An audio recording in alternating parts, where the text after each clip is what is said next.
Sveiki, aš esu Audrius, Viasat krepšinio reporteris. Tautos išrinktas, tai yra jūsų. Ir iki pat krepšinio čempionato finalų, kuriame žais turbūt ir Lietuva, būsiu visada su jumis. O dabar galiu paaiškinti, kam šis šalmas. Sužinojęs Kaune, kad skęsta Dumbriuose arena, skubu gelbėti čempionato.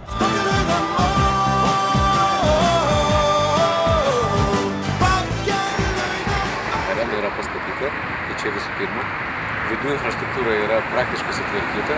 Niekas neturėtų abejoti Kaunu kaip krepšinio širdimi, kaip krepšinio sostinė, Kaunas susitvarkys.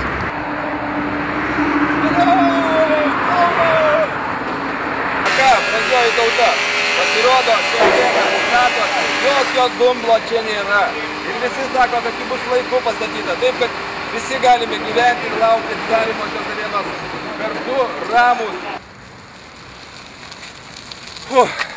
Kaunės arena, viskas tvarkoja, o dabar lėkiu aplankyti išprotėjusių fanų.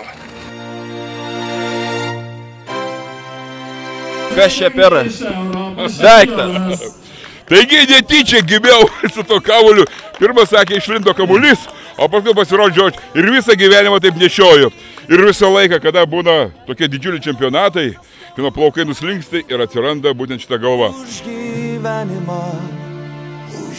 Girdžiu, draugai sako, jeigu Lietuva laimės, ūsus nusiskusi. Nu, aš nežinau, ar ne. Tai čia vėl kaip melas kažkas. Ne, ūsų to tikrai nenuskusi.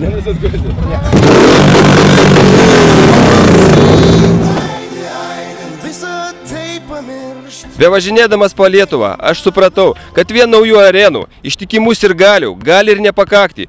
Tuomet į pagalbą ateina sėkmė. Kokį sėkmės ritualą galėtumėte pasiūlyti Lietuvos rinktinėje? Užsidėti šitus saulės akinius su Lietuvos vėliava. Tai ką, nevartot alkoholio gal?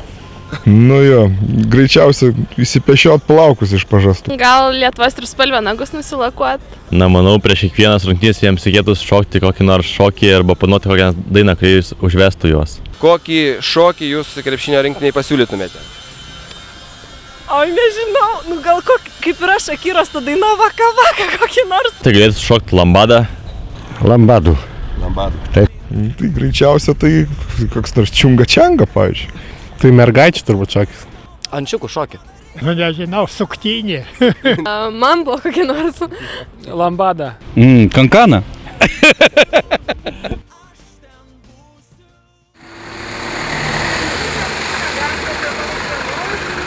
Tai tiek šiam karteliui. Sekite mane internete. Iki greitų susitikimų.